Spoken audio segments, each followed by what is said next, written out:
Hello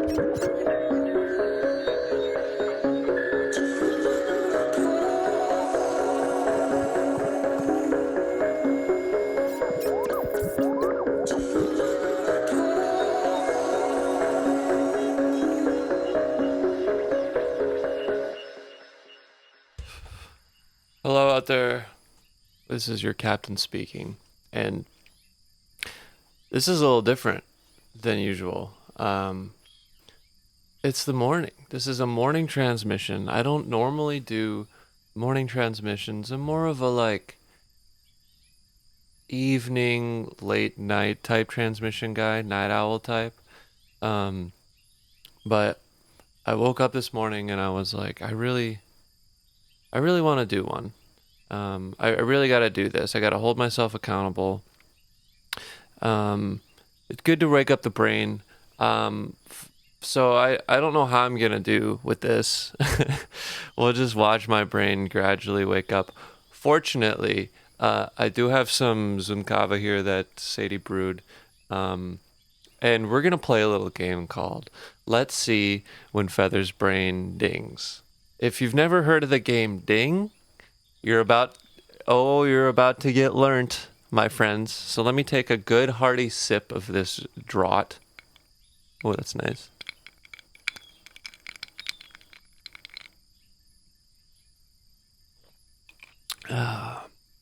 Fortunately, there's water on Zynthera. But so Sadie brewed this. She's actually not here right now. I've been alone for a while. Where do I even? God, my brain is just like, oh, the brain has been mush for a second. But yes, fortunately, Sadie brewed this. She left it for me, as she does with potions. She went out for another gathering. It's going to be a long trek. I don't really know, but fortunately, she's getting to know the planet quite a bit more and its flora and fauna, as a witch does.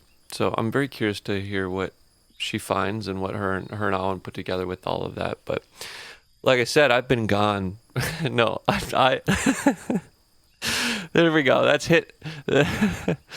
That's number one. I need a sound effect for that. That's a big fail on my part right there. I have not been gone. I have been here while Sadie has been gone. But I've been here alone by myself for a while, for a few weeks, for a few Zyntherian weeks. I don't really know what that equates to in other timelines.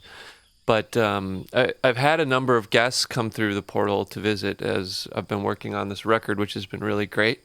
So Gabe was here, Kaleb was here, and we've just been going at it. I have been working nonstop, and that's probably partially why my brain is mush. But I've been into it. It's been such a good grind.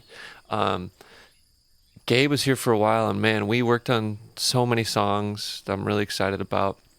And the whole premise is just no rules, right? Just whatever you feel like making, we're gonna make it, and that's very freeing. Don't overthink it. Get fun, get weird in the jungle, and make a record. So that's been really encouraging. So I want to work on this stuff. Me, it's work. A project like this is good. It's it stimulates me. I want to get into it, and I want to dig into all of the conceptual project things that go with a project like that. And so it hasn't been work. It hasn't felt like work, but it's certainly been a lot for my brain. So after Gabe was here and then Kaleb was here and they left, I've since, and Sadie's left, I've since been alone. And it's a completely different type of work. It's nice when someone's here to keep yourself accountable, and you got a plan or schedules you want to stick to. But when you're on your own, there's two sides for me. There's the side that he wants to just work even harder all night, stay up late, not sleep in more than he normally does, And then there's the other one of me that wants to not really do that at all. And I struggle with this fine balance because I know I'm prone to burnout. Clearly, the ship will burn out, but where do you know when to do that amidst doing shit you like to do? If I like doing all this stuff, if I like digging in, if you're out there and you like, dare I say, grinding, uh, I wish there was a different word for that now. The whole grind mentality, I was like super into grind. I was like, a while ago, I was very pro like grind. But then I realized like you still need to recharge and rest. So like, I wish there was another word for what you call it when you are passionately working on something you like. Grinding, I feel, has been tarnished now these days. I would say, Awen, what's a word for that? And she's gone too. That's another reason I've just been, on my own. So, right, Awen? Hello, this is Alan. I'm currently attending AICon in Austin, Texas, and will be out of office until further notice. Please leave a Okay, I message and I'll figured. get back to you as soon as I can. Great. Well, nothing new. Still left to my own devices. The thing that she's not gonna like about all of that though is because she's been gone. I thought I just heard the Mikala. I did not. Maybe I did. I don't know. Because she's been gone, I've been on my own. I've been forced to play with other forms of sentient technology and AI tools, and it's a wild ride. I'm digging in. It's almost exhausting. You can't keep up with what's going on out there. Granted, some of these are pretty primitive compared to what Awen can do, but there's new ones every day. And I've been talking to my buddy Chad, who is the king of AI, and it's like, oh, did you see this? Did you see this? Did you see this? And I'm like, I don't even. I want to play with them all, but I don't have time. How am I supposed to play with all of the tools and all of the things of the world of tech if I have to focus and be productive and create? This is a challenge of mine. I'm just constantly like, which thing do I want to play with today? Is it music? Is it technology? What will it be? I don't know. I like that little. That's nice.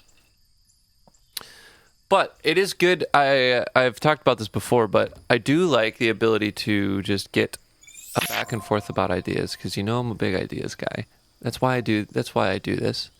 Uh, when you have an idea and you want to investigate it more, sometimes your brain can't. I mean, man, I was just thinking again about J.R.R. Tolkien and like coming up with ideas on your own without the internet or AI or any of that shit. I mean, I'm sure he's obviously reading books. He's digging in and probably doing a lot of research, but just sitting there and he's like, "What about this? And what about this?" I wonder if he had like people that he would like talk to, like a creative panel that he would like hit ideas back and forth with and be like, "Well, what do you think about what do you think about the name Frodo?" Right? Like Frodo. It has a Icelandic, you know, or what he's got to be basing it off of things or inspirations, and they're like, Frodo's pretty good. It's better than Gilbar, the previous name you were working with. That was a little more rude. Frodo is a little more young and endearing. I don't know. But either way, that's got to be so hard to just make your brain make it. I don't know. I guess maybe that's how he feels about music. I don't know. The brain is weird. The brain is weird and mine is Mush. That's a good name. You heard it here first. That's a good name. Good smoky flavor. That's right. That's what it is. I might have another. I know this is gonna be a quick one, but I'm muscling through this one because I made the goal for myself that I was gonna do this.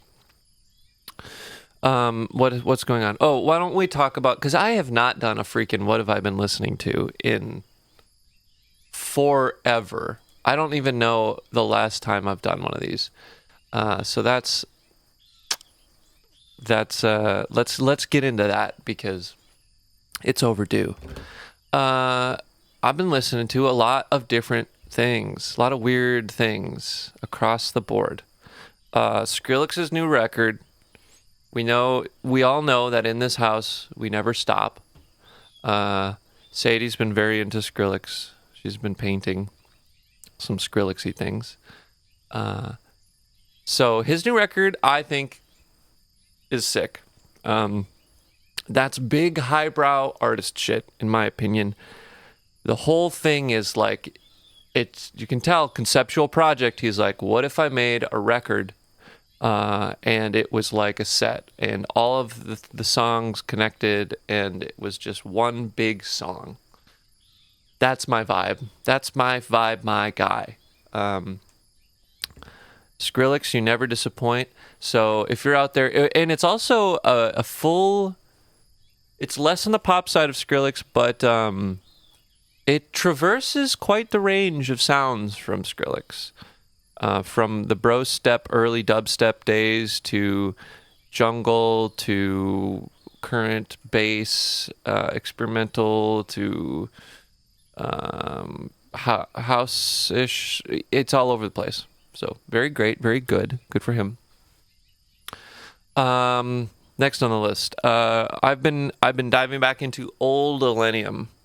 We're talking Ashes and Awake era Illenium. I also really like the idea of referring to things as eras. Shout out to Taylor Swift. No, she definitely can't be the first person to embrace that. But eras, something about it. It just feels like symbolic and like epic and like nostalgic. And so Ashes to Awake era Illenium was actually peak. Probably, well, Ascend was close. Those three, man. That was a big Illenium era for me. But I have not been as much into his more recent things.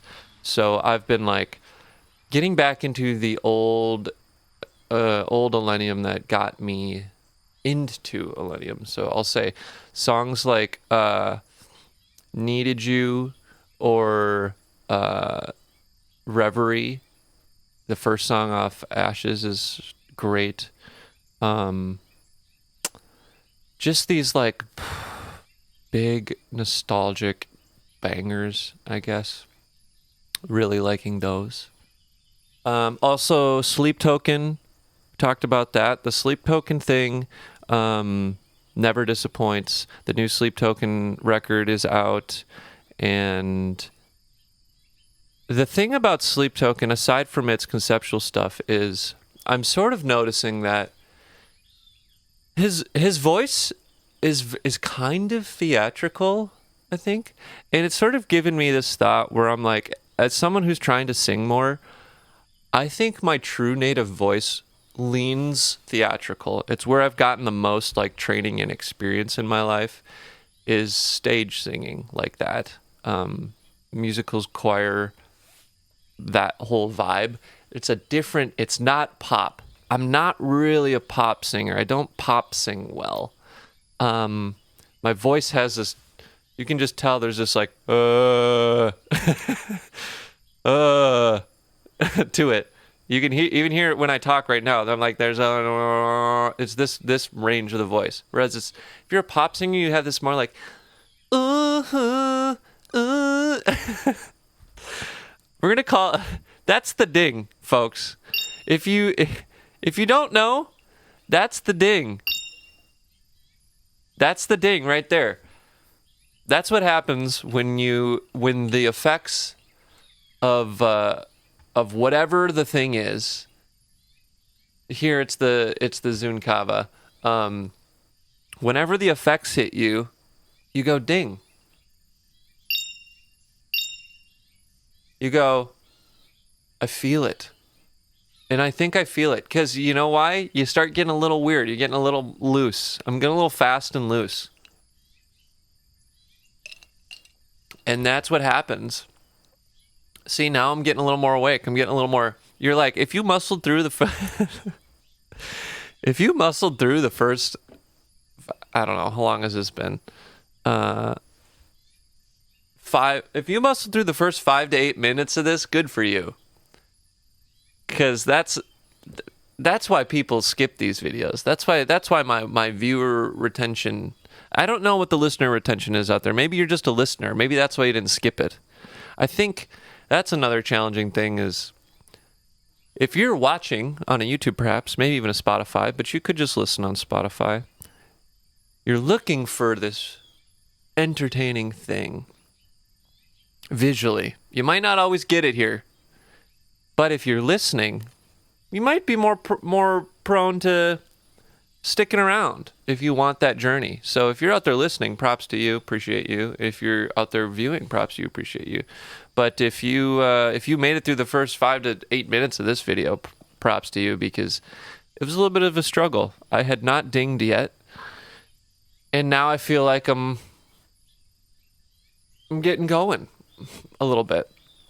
But yeah, the of the voice, that's where I think it's my strongest, and I've always struggled with knowing where my voice, where to use or where and how to use my voice in contexts that are not the types that it is the strongest, right? Like this isn't choral music. I don't make choral music. I don't listen to choral music often.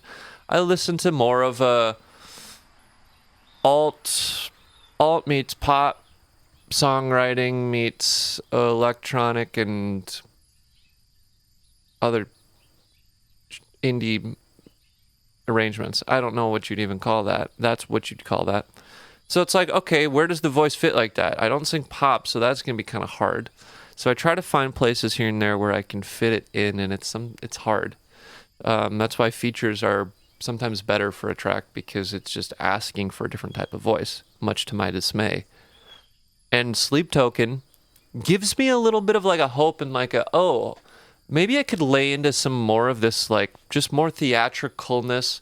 Granted, Vessel is a character, so I think that helps. So I don't know how well it could work, but it's perked up a part of my brain where I'm like, I think that timbre of voice does have a place in this type of music. It's not overtly.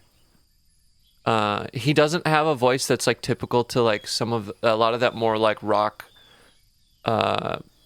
progressive rock emo stuff. High like Kellen Quinn or like Bo Boken or like what's his name from Ollie Sykes.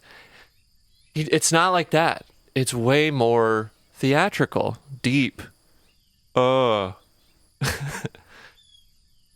And that's interesting. That's cool. So hopefully I can channel a little bit more of that to get me back into the confidence of singing, because he's been missing from the repertoire here. So that's been another reason listening to Sleep Token's been cool. Aside from all the other reasons I've mentioned numerous times on this, again, I'm gonna plug the boys because it's good shit. Arrangements, interesting, long journeys, combination of genres within an arrangement, over time, across records, different genres while still retaining a style, an artistic style and sound that fits the artist. We love to see it, right? You don't get burnt out on the same formula over and over again. Like, you can do more than one genre. You can. And then the whole conceptual thing. I mean, for all I know, Vessel is from... I actually am curious. Where is Vessel? Is there lore in this world? I'm gonna try to look this up. Let's get on to our old friend ChatGPT before Awen was around. Let's see what we got here. Okay, buckle up, folks. We're gonna learn about the mythology of Sleep Token. The mythology of Sleep Token. The daily sleep. What's that? Okay.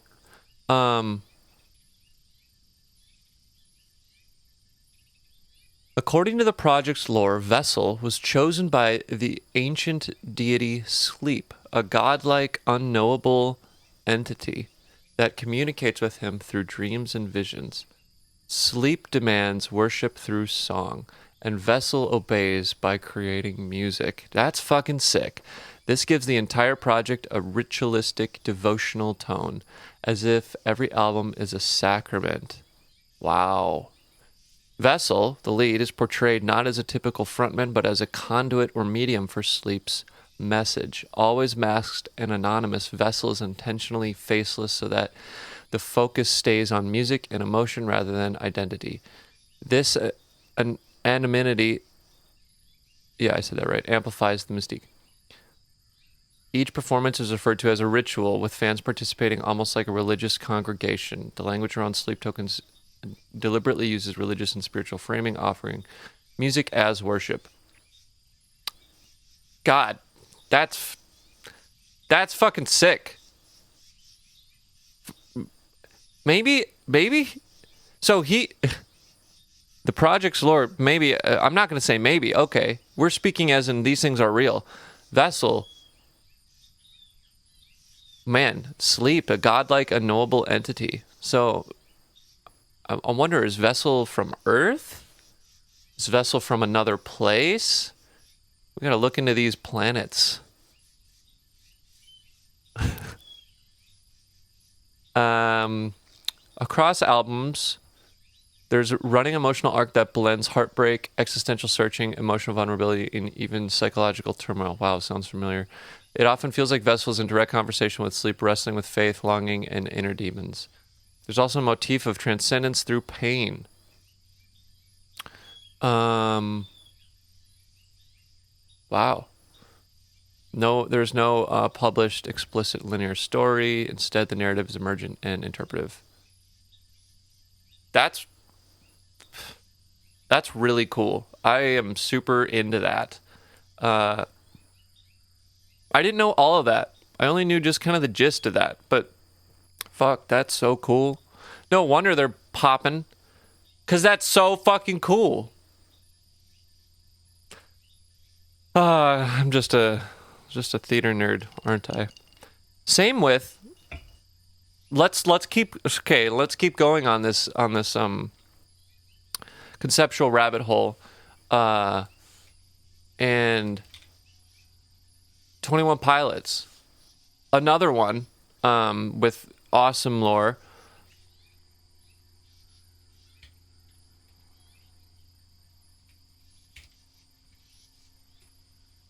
They got a thing going. I knew about this in Blurry Face.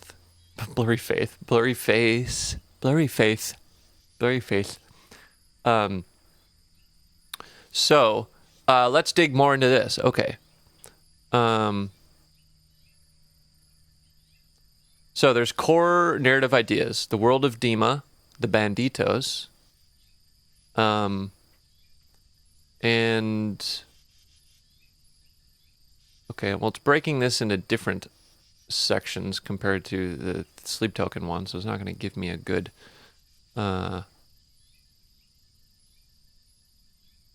So, album by album. Blurry Face introduces Blurry Face, the character, which is a personification of Tyler's insecurities. It changes his voice to show Blurry Face taking over.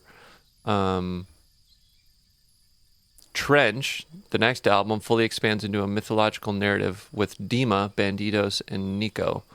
Dima is a fictional dystopian city that represents depression, control, and suppression of self-expression. Dima is ruled by 9 bishops, most prominent being Nico, aka Blurryface, the villain from 2015 album.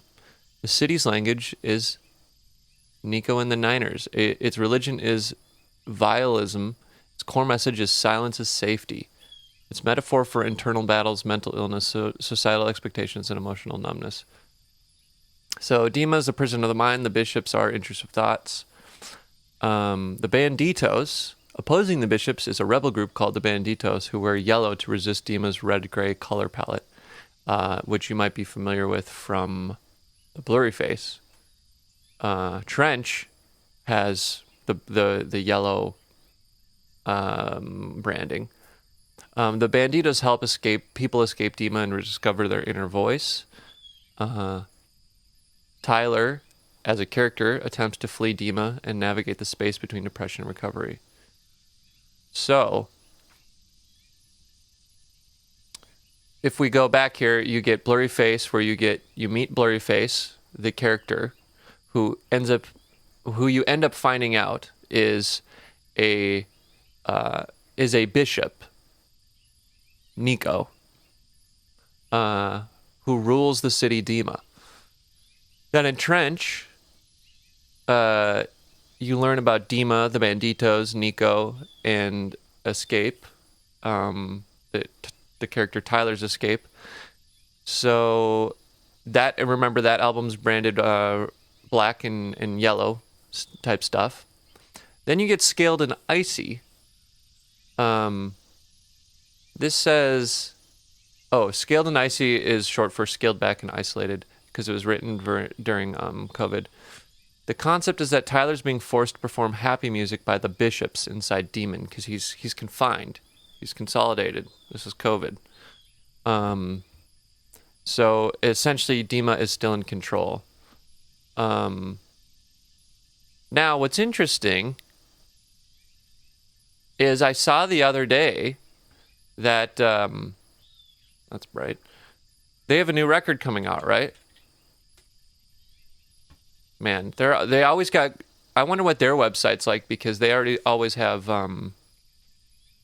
great Easter eggs and like lore and websites and shit like that.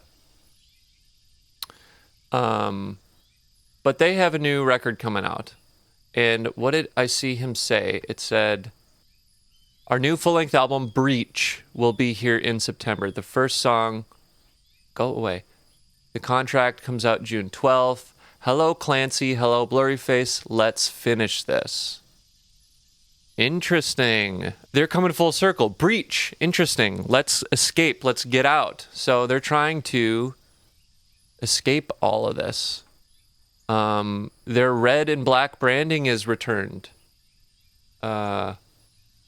He's got a whole new look. They put up the logo.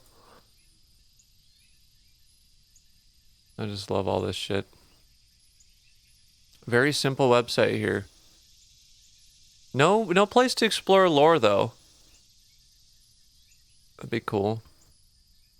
Wow, they just got like just one of these. Interesting. It's always interesting to see how artists got their stuff set up. And this just goes to YouTube. Wow, straight and forward, huh? Official merch, and where's that go to? A Shopify store?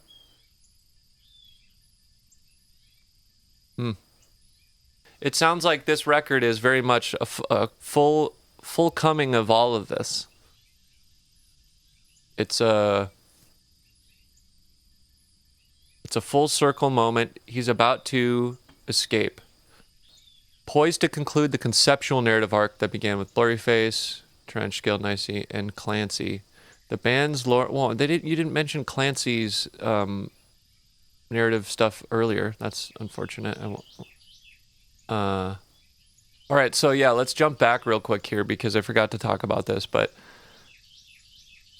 Clancy is the central narrative vessel in 21 Pilots mythos, a fictional persona who mirrors Tyler Joseph's inner emotional psychological battles. He's not just a character, he's a lens through which we experience the story of Dima and the band's extended metaphor for mental health. Introduced in the Trench era. Oh, interesting. There's a legendary site on a blog called Dimarog.info. He's portrayed as a citizen of Dima, an oppressive city ruled by the bishops. He becomes aware of Dima's lies. He represents a conscious mind waking up to its own manipulations, desires to break free. So he's the symbol of breaking free. So it sounds like Dima is the character, is Tyler's character inside the world, perhaps? Maybe Tyler becomes Clancy. It's a tool for Tyler to explain his identity without having to speak. This all sounds very familiar. He's a mythic reflection of Tyler Joseph's journey through mental struggle, creative resistance, and personal growth. Wow. We're all doing it, huh? We're all fucking doing that sort of artist shit. Makes me not feel so alone. All right, I'm going to this cryptic... Oh, look at this. You're in violation. They mustn't know you were here. No one should ever find out about this. You can never tell anyone about this. For the sake of the other's survival, you must keep this silent. We must keep silent. No one can know. No one can know. No one can know. Violation code, blah, blah. I have never dove this deep into 21 Pilots lore. The Blurry Face lore was my favorite, but I've always heard rumors about the cool Easter eggs and release things hidden out there on the internet, but never done it myself. This is looks like it might be a dead end, folks. Still pretty cool.